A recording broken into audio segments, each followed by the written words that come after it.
Olá, pessoal! Estamos aqui em mais um vídeo do canal Justiça Restaurativa Crítica. Eu sou Michele Karen Santos, como vocês já sabem, e eu não posso deixar de dizer, se você é novo ou nova aqui, por favor, se inscreva no canal, ative o sininho para receber as notificações de materiais que estamos aí produzindo e divulgando no YouTube. E aqui na descrição do vídeo, vocês vão encontrar algumas coisas. Entre elas, né, nós teremos todos os links das nossas redes sociais para vocês acessarem e também fazerem parte ali desse nosso conjunto de espaços de produção de conteúdo. Pois bem, hoje a gente está recebendo a Maísa Carvalhal, querida parceirona aí.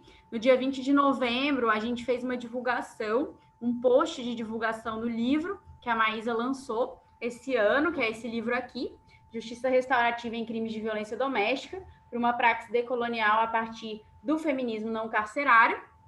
E, a partir desse post, então, convidamos a Maísa para estar aqui conosco hoje para conversar um pouquinho sobre essa obra maravilhosa que tem sido difundida aí em vários espaços e que aqui para o canal também ela foi super importante.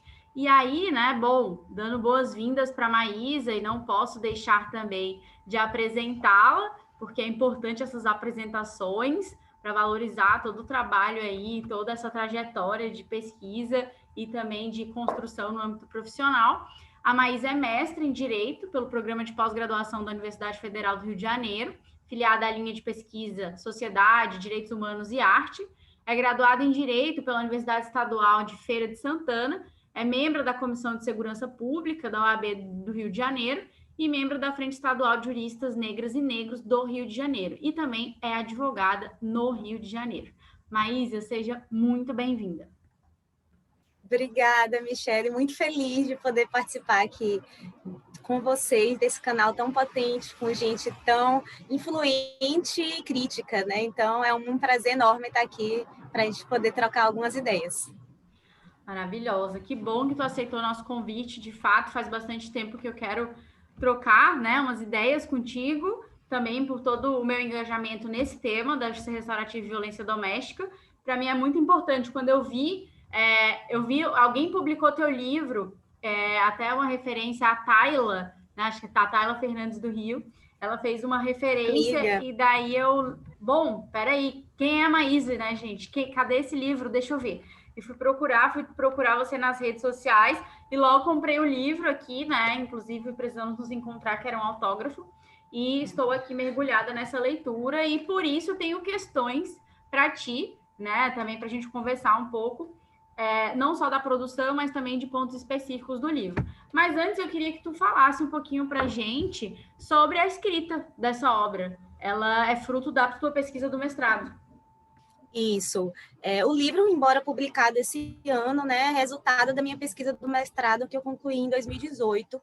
E o livro, ele tem uma parte de produção teórica, mas também é resultado da pesquisa que eu pude contribuir, que foi organizada pelas professoras da Unicap, né, Marília Montenegro, Fernanda Rosenblatt e Carolina Salazar, né, encomendada pelo CNJ, que era sobre entre práticas retributivas e restaurativas, uma análise sobre a Lei Maria da Penha e os desafios do Poder Judiciário. Nesse bojo dessa pesquisa, dentre diversas formas de metodologia, a gente pensou a fazer um estudo comparado, né, de material, experiências de justiça restaurativa fora do Brasil, mas fizemos uma análise de cunho processual, de modo a entrevistar mulheres em situação de violência, enfim, e pensar as condições de possibilidade, né, de uma possível implantação da JR nos casos de violência doméstica no Brasil, né? Então, foi um pouco sobre isso, né? Então, foi o meu diálogo com a pesquisa, enquanto pesquisadora também atuando nessa pesquisa, e as minhas reflexões, né, sobre possibilidade de JR sempre transversalizada através do meu olhar para o mundo, né? Então, com o abolicionismo penal, com a criminologia crítica feminista, com a questão racial, com o marxismo. Então, é um pouco isso. Maravilha. E essa pesquisa é uma pesquisa de grande referência, né? Ela circulou bastante entre nós, e inclusive, né, fica a dica aí para todo mundo acessar. Aqui na descrição, então eu vou deixar o link de acesso ao livro da Maísa, e já vou aproveitar e deixar o link em referência a essa pesquisa que a Maísa pôde contribuir aí, né, com toda essa construção da pesquisa. E aí, Maísa, uma coisa que é muito legal do teu livro é que ele tem um acúmulo teórico gigantesco, né? E é muito legal ler a sua introdução também, porque eu acho que traz muitos aspectos subjetivos da sua construção também enquanto mulher. E aí, nesse acúmulo teórico, a gente percebe que não é só uma obra que passa por justiça restaurativa ou violência doméstica. De fato, ela vai passar por múltiplos pontos ali, né? E categorias de análise. A gente vai ter o feminismo, o abolicionismo, o marxismo, a justiça restaurativa, a questão racial. E aí eu te pergunto, né, dentro dessa trajetória, como que se dá a sua aproximação com todas essas categorias que tu traz aqui para dentro? Bom, com o marxismo se deu a partir da minha militância mesmo, né? Enquanto uma militante comunista. E aí, desde movimento estudantil, incorporação no movimento de mulheres e tal.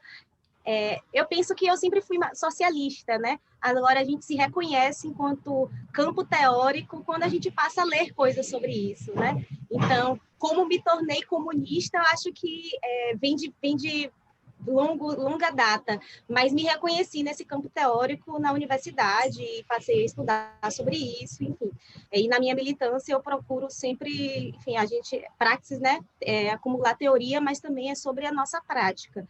E o feminismo também descobri na época da universidade, assim, mas também sempre me considero uma mulher feminista, né, pelos nossos pressupostos, a forma de ver o mundo. Venho de uma família de mulheres feministas, né, e de esquerda, então eu tenho essa tradição cultural, assim, que já veio de dentro de casa, mas também comecei a militar no movimento da Marcha Mundial das Mulheres, né, na época da universidade, e desde então eu fui tentando ler coisas sobre o feminismo, mas na época do mestrado foi quando de verdade me debrucei, assim, teoricamente sobre categorias, etc., pensar, me localizar nesse lugar de feminista marxista, mas reconhecer o papel e as contribuições teóricas do feminismo negro e tudo mais. Só que com a JR é mais engraçado, né? Porque a justiça restaurativa, o meu orientador da Bahia, Ricardo Cap, ele já era um entusiasta e um estudioso sobre a justiça restaurativa. E eu tinha fortes receios sobre JR, uma certa desconfiança inicial sobre justiça restaurativa, porque eu havia vinculado a um campo político social liberal, no sentido de que defendia uma democracia burguesa, né? Que até assimilava digamos assim, elementos simbólicos de uma esquerda, mas que, na verdade, não propunham transformações sociais radicais, de modo que, em alguma medida, até garantiam legitimidade, né, para as garantias penais. E eu, enquanto abolicionista penal, via como um campo que não era tão amigável, porque eu penso que precisamos partir da radicalidade, né? Teoricamente e nas nossas proposições. Então, eu achava que não havia uma possibilidade de justiça restaurativa abolicionista e mais radical. Então, eu tinha um certo receio. Só que depois que eu comecei a estudar profundamente o abolicionismo penal, a justiça restaurativa chegou como uma consequência lógica. Né? Eu falei, mas eu não quero só estudar o abolicionismo numa perspectiva teórica, eu penso que é preciso a gente ficar o tempo todo tensionando, fazendo oposição ao sistema e propondo coisas em termos táticos, né? Do aqui e do agora, o que fazer agora. E esse o que fazer me veio a questão da JR como uma possibilidade teórica de estudar e, quem sabe, enfim, aderir a esse campo, né? Então, veio nessa tensão a minha aproximação, e hoje eu vejo com olhos muito mais generosos, digamos assim, o potencial da JR. Tem muito isso, né, no campo. Eu me sinto nesse mesmo lugar de ter um receio e ir para um aprofundamento e descobrir que muitas das minhas mesmas matrizes teóricas, elas se comunicam muito bem com as raízes, né, dos movimentos que impulsionaram a justiça restaurativa. Só que a gente começa também a entrar no tensionamento de o que isso representa na prática, né? Mas é bom, porque eu acho que isso também movimenta uma certa autocrítica, que é muito necessário também para esse campo da justiça restaurativa, e muito legal ouvir tu falando disso, né? E aí, puxando o gancho aqui na tua apresentação, logo no início, tu escreve assim, né? Assim como Conceição Evaristo se vê no ato de transmitir a fala, quando escrevo, quando invento, quando crio a minha ficção, não me desvencilho de um corpo mulher negra em vivência e que, por ser este o meu corpo e não outro, vivi e vivo experiências que um corpo não negro, não mulher, jamais experimenta. E daí eu te pergunto, né? Todas essas questões que envolvem também a pesquisa, que é obviamente você está subjetivamente implicada e corporalmente implicada, como é que é, enquanto mulher negra em vivência, produzir sobre essas temáticas e ainda produzir dentro do campo do direito, né, com todas as suas hegemonias masculinas, brancas, burguesas? Né? Então, a gente é sujeito político, né? Não existe ciência neutra, não existe técnica científica que esteja afastada da luta de classes e da política como um todo. Então, eu penso que a minha produção, como Conceição Evaristo coloca, né, é sobre mim também, é sobre a minha implicação no mundo e como, né, em que meu olhar permite ler as coisas, né, a minha lente sobre a realidade. Então, tá fazendo pesquisa no campo do direito, sendo uma mulher negra, é um eterno desafio, né, um eterno, a gente está dando murro em ponta de faca para que as nossas narrativas também tenham percepção. Durante muito tempo, o direito foi lido como uma coisa negra, só que hegemonizada por sujeitos brancos, né? E também classista. E por isso o consenso que se produzia é um consenso altamente liberal e que não contribui para a resistência dos grupos, coletivamente falando. Então, eu penso que a nossa produção é sobre dar murro e ponta de faca e sobre produzir outras ideias sobre o direito, principalmente localizando o direito como uma ferramenta da burguesia e uma ferramenta opressiva contra os nossos corpos e vidas negros, né? Falando especificamente do direito penal, é sobre a nossa vivência, é sobre a nossa sobrevivência, principalmente, pensando como funciona o sistema carcerário e a ideologia, né, esse moinho de gastar gente, que é o direito penal. Então, eu penso que é um pouco sobre isso, sobre resistência e sobre produzir enfrentamentos teóricos, né, que deem condição, armamentos, digamos assim, para os nossos grupos mesmo, negros e negras, mulheres, né? Uhum. E agora entrando mais dentro da obra em si, né? A gente está pensando aqui em justiça restaurativa, em crimes de violência doméstica, e a gente sabe também de toda a estrutura que sustenta, né, o recebimento dessas demandas, desses conflitos violentos. E daí eu te pergunto, nessa trajetória toda de pesquisa, o que tu poderia levantar como pontos de diferenciação entre a justiça penal tradicional e a justiça restaurativa, quando a gente pensa em possíveis respostas a serem oferecidas nesses crimes? Bom, a justiça retributiva, né, que é a justiça comum, ela trabalha com diversas categorias, assim, e que acho que as grandes diferenças, primeiro, em relação à concepção sobre crime, a concepção sobre justiça, e também no que diz respeito aos objetivos que se tem com uma justiça retributiva, que normalmente os objetivos são a culpabilização, é o castigo, né, esse binômio crime castigo perpetua, né, a justiça comum como um todo, e quando a gente desloca de forma crítica o olhar para pensar uma justiça restauradora, restaurativa, é reconhecendo a falência do sistema penal em dar respostas que recontextualizem o conflito, que percebam a gestão de classe e de raça que o sistema de justiça criminal opera, é justamente a gente olhar de forma a fazer uma crítica ideológica do papel, né, histórico do direito penal como um todo. E isso vem muito a própria crítica da criminologia crítica como um todo nos ampara e do abolicionismo penal, principalmente, nos ampara nessa ideia do que é uma justiça retributiva, né? Então, a gente passa a enxergar o crime como uma situação problemática, como diria Husserl, a gente passa a enxergar o conflito como uma possibilidade de composição e de responsabilização, não só individual, no sentido do sujeito, mas coletiva, no sentido de reparação que o Estado ou a comunidade precisam tomar em relação àquilo que foi quebrado, fraturado quando aconteceu um crime, quando aconteceu uma violência, né? Então, a gente costuma dizer que é menos um direito pela violência, é mais um direito do encontro, né? Enfim, então, tem elementos de promover uma democracia participativa maior, de promover uma soberania da fala dos sujeitos que estão implicados nesse processo conflituoso, né? Enfim, então traz alguns elementos assim que proporcionam de certa forma uma democracia de resolução do conflito e também uma não culpabilização, né? Digamos assim,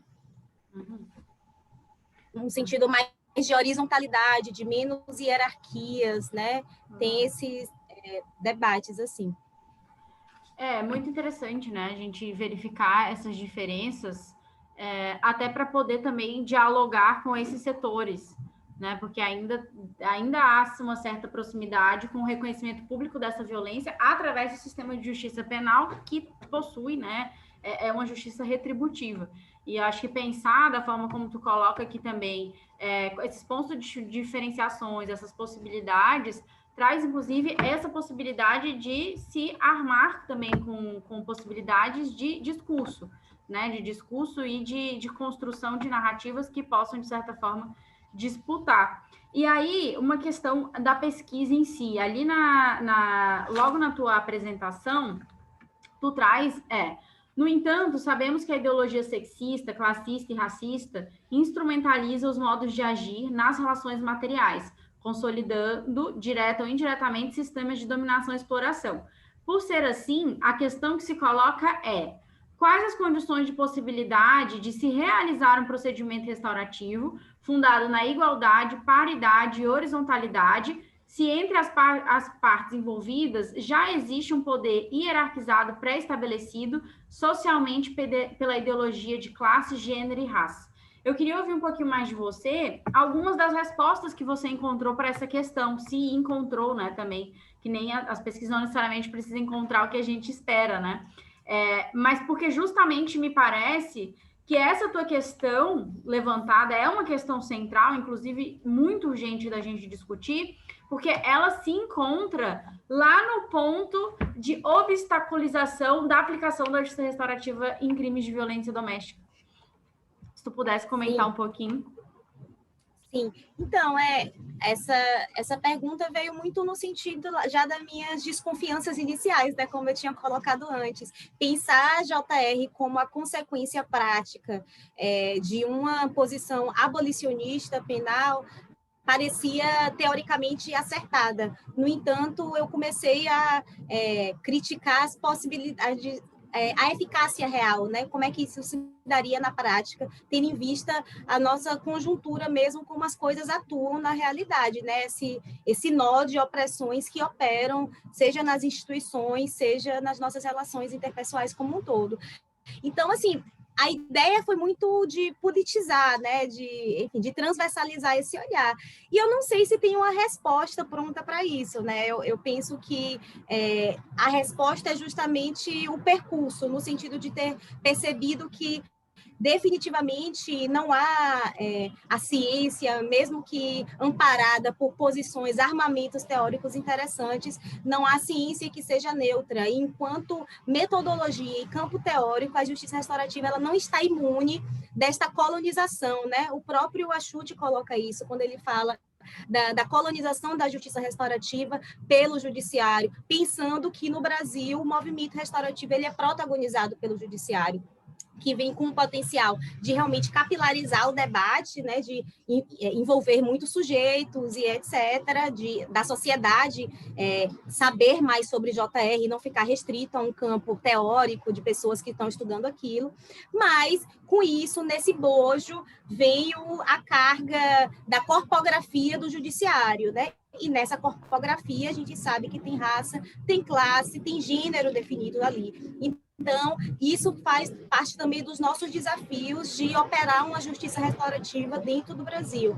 Então, acho que não existe possibilidade de imunização. O nosso desafio é justamente minimizar os efeitos dessas operações, né, de poder dentro de práticas restaurativas. E acho que a gente minimiza esses efeitos, se, enfim, primeiro, se a gente estuda mais isso e se a gente desinstitucionaliza, né? Tira a JR da reclusão dos espaços institucionais e proporciona uma popularização de práticas restaurativas, de conhecimento sobre ideias restaurativas, né? E por isso o envolvimento das comunidades é tão importante. Não a comunidade em sentido abstrato e romântico, que percebendo as contradições, né, do próprio senso comum, punitivo, etc., mas construir ideias restaurativas é essencial que haja um envolvimento de comunidade e principalmente um resgate de ideias, né, que são ideias do nascimento da JR, né, no sentido mesmo de sentido mais comunitário, mais democrático, enfim, e por isso a gente precisa estar absurdamente consciente do racismo estrutural. A gente precisa estar absurdamente consciente do patriarcado operando na vida das mulheres, né? E como dos sujeitos também genderizados como um todo, né? E aí a gente fala sobre sexualidade. Então, a gente precisa descolonizar, né, os pensamentos desses sujeitos que operam a justiça restaurativa. Então, eu penso que foi um pouco sobre isso, assim, minhas reflexões. Uhum. Perfeito. E essas reflexões, bom, são fruto aí desse mestrado, mas com certeza de toda uma trajetória também anterior e também muito localizada, né, em múltiplas lutas, a gente percebe isso no que tu fala, no que tu escreve, e daí eu queria que tu falasse, né, apresentasse aqui para quem nos escuta, nos vê, o que as pessoas vão encontrar nessa obra dispostas nos teus capítulos, porque essa é uma questão, né, e com certeza isso envolve todo um percurso de pesquisa que vai se materializar na construção dessa obra, e aí a gente encontra aqui, né, 3 capítulos. Brevemente, o que as pessoas que vão adquirir sua obra hoje vão receber depois para ler? Bom, no primeiro capítulo eu faço um debate sobre colonialidade, né? E aí, desde o sentido da colonialidade na produção científica sobre uma ideia de raça e como é que isso vem instrumentalizando as dominações e as explorações durante um tempo, né? Fundado, tendo como marco a modernidade, né? E aí todo a questão do racismo científico e a subordinação dos povos originários, né? Aí eu vou falar de diversas coisas, eu vou falar, situando no Brasil, do escravismo colonial, né? Do capitalismo dependente, como é que se deu a transição de um modo de produção para outro modo de produção, e como não foi suplantada, né, os signos de violência como um todo, de um modo de produção para outro, e aí eu uso diversas literaturas do marxismo que trabalham a questão racial, desde Clóvis Moura, a Florestan Fernandes, a Abdias do Nascimento, enfim, vou trazer uma sorte de acúmulos, enfim, dessas leituras como um todo. Depois eu vou trabalhar, enfim, um pouco essa ideia do racismo, do sexismo e do classismo, como se fosse um nó, fazendo uma analogia, utilizando uma expressão que foi usada por uma feminista das antigas, né, Liette Safiotti, que ela fala que todas essas opressões elas não estão hierarquizadas, mas elas funcionam como se fosse um nó, né? Um operando por dentro da outra, por sobre a outra. Então, o capítulo 1 é um capítulo histórico, né? De trazer esses elementos que me fazem olhar para o abolicionismo penal, para o sistema de justiça hoje. E aí, o segundo capítulo é sobre abolicionismo, né? Abolicionismo e JR a partir de uma perspectiva feminista. Então, eu vou trazer a ideia da punição estrutural, né, patrocinada por uma ideologia, né, de encarceramento, uma ideologia, faço conexões da coisa do cárcere e fábrica a partir de interlocuções da leitura da criminologia crítica, e aí eu chego no abolicionismo como consequência prática, enfim, da falência do sistema penal, né, no sentido de ser um lugar indefensável. Então, aí eu começo a falar sobre as contribuições teóricas dos principais abolicionistas, né? E aí, Luc Husmann, Nils Christie, Thomas Mathiesen, dou uma pincelada em Foucault. E depois eu vou trazer os primeiros apontamentos sobre justiça restaurativa, né? Quando eu coloco em que meu olhar permite ler as coisas. E aí eu uso essa expressão trocando as lentes, que é baseada lá no livro de Zé, né? Então, eu penso que a JR vem como tática para esse horizonte teórico estratégico abolicionista. E aí, no capítulo 3, eu falo justamente eu vou analisar mesmo os dados da pesquisa, né? Os resultados da pesquisa lá do CNJ e das professoras da Unicap. E aí é quando eu vou falar do estado da arte da violência doméstica contra as mulheres no Brasil, eu vou introduzir a pesquisa, né? Que eu chamo de pesquisa paradigma, que é justamente essa pesquisa né, práticas retributivas e restaurativas, e eu vou depois me defrontar de verdade com a parte que é parte difícil, que é as potencialidades e os riscos da JR aos casos de violência doméstica. Então, é um capítulo bem denso, porque eu vou situar, né, a violência contra as mulheres no Brasil, e aí é uma perspectiva política e de dados, né? Então tem uma dimensão geopolítica, tem uma dimensão de dados bem forte, sim. E aí depois eu vou falar dessas condições de possibilidade mesmo da JR. O livro se encerra com um apêndice, que é uma entrevista com Cosmas Mussumali, que foi um zambiano que eu conheci em 2017, na Escola Nacional Florestan Fernandes, e que eu tive a oportunidade de fazer um curso sobre panafricanismo socialista com ele. Incrível, assim, absurdo, muito emocionante. Ele é um líder do Partido Comunista em Zâmbia, e a gente teve a oportunidade de falar sobre raça e classe de forma, assim, incrível. Então, o livro se encerra com a entrevista que eu fiz com ele. Está traduzida, né? Está traduzida pela Carolina Biso. Foi entrevista em inglês e tal. E é isso. Maravilha, maravilhoso. Eu já tenho o meu, né? Vamos ver, quero todo mundo aí munido, né? Com toda essa acúmulo, e o que a Maísa nos entrega aqui, de fato, é muito, muito, muito rico, além de estar incrível também, né? Toda aqui a arte gráfica. Maísa, uma questão que tem me tomado também bastante tempo e que eu tenho tentado refletir, tentar pegar pontos, né, dentro da pesquisa, das realidades que me nutram, assim, de reflexão.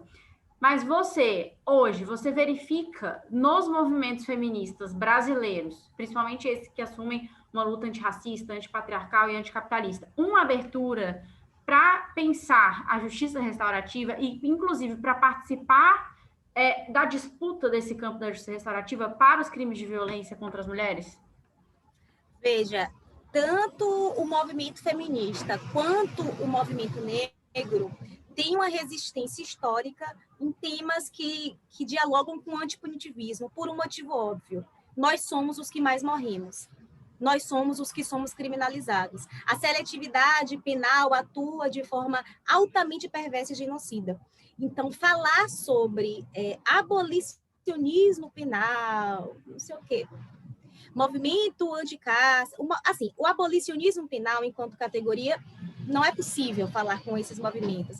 No entanto, a gente percebe que eclode movimentos anticárceres das mães vítimas de violência de Estado, movimentos feministas que começam a questionar a possibilidade de se sentirem protegidas pelo sistema de justiça. Veja o caso que viralizado da Mariana Ferrer. E aí eu fiquei fazendo uma leitura assim, de como os movimentos feministas estavam postando coisas, e muitos dos movimentos feministas que não têm uma tradição de leitura penal, de crítica penal, estavam questionando o sistema de justiça. Então, isso é muito importante.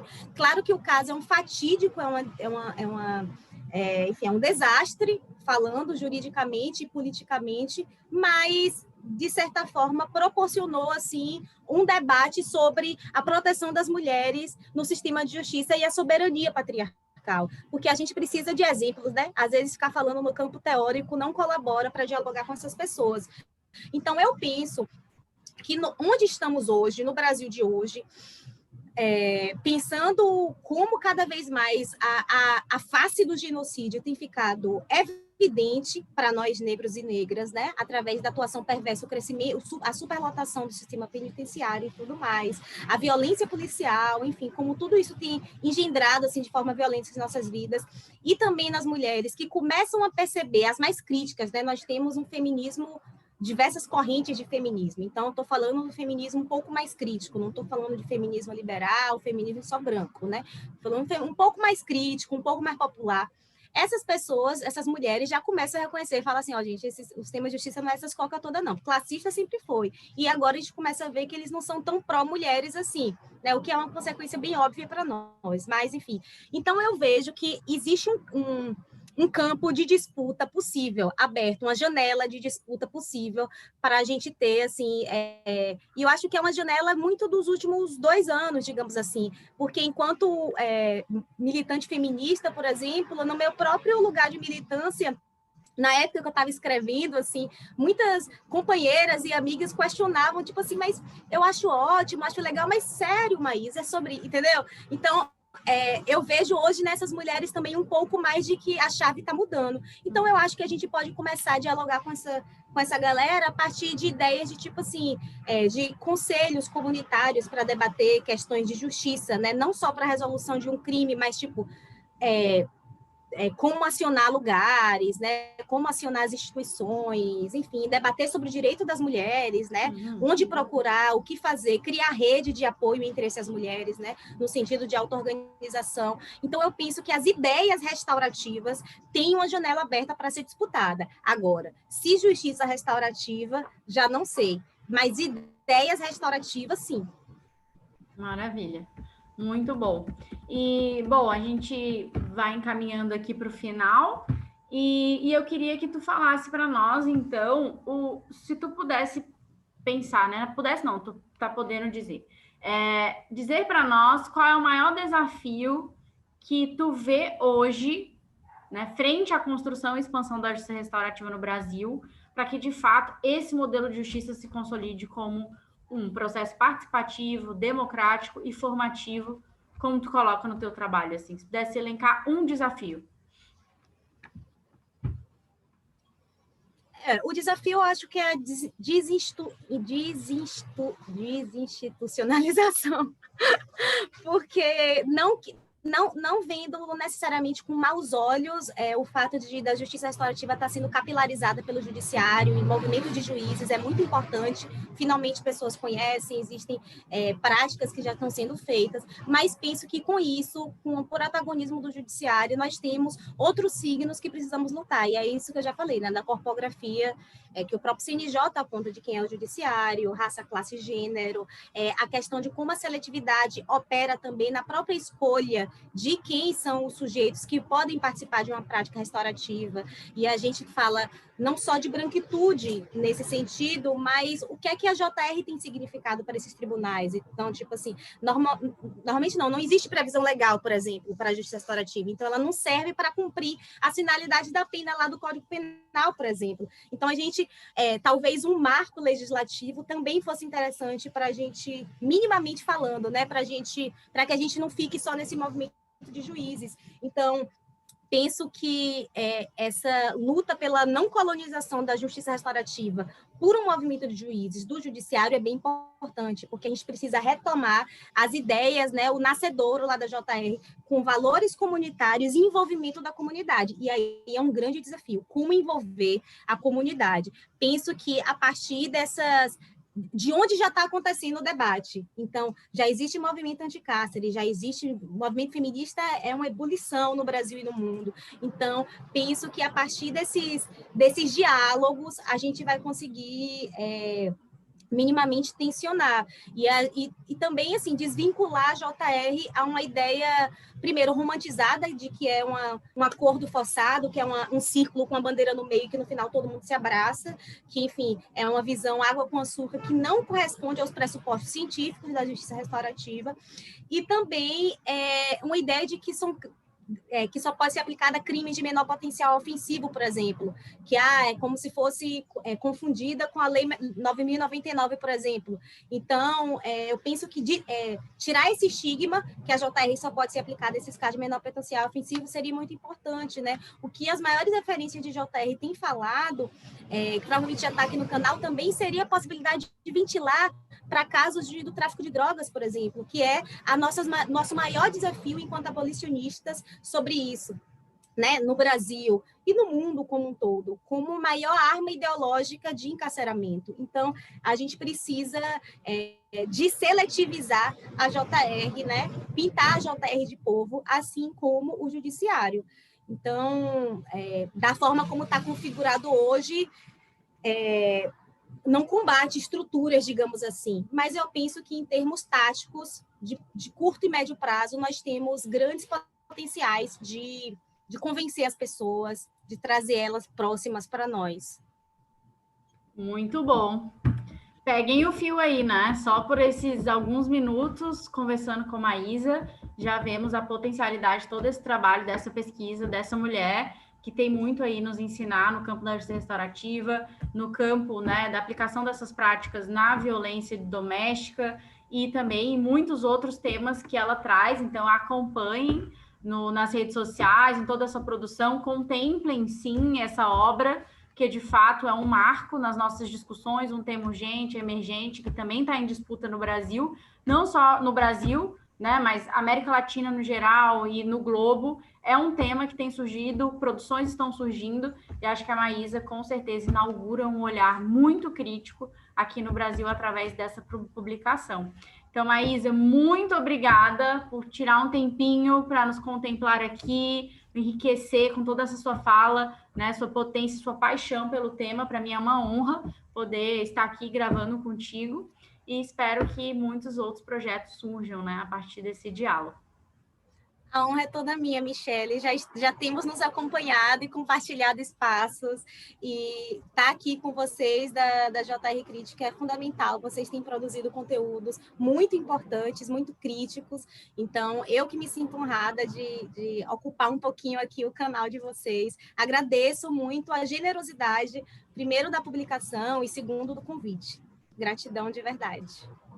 Muito obrigada. Então, pessoal, acompanha aqui na descrição do vídeo, né, todos os links que vamos disponibilizar e nos vemos no próximo quadro e episódio. Abraços!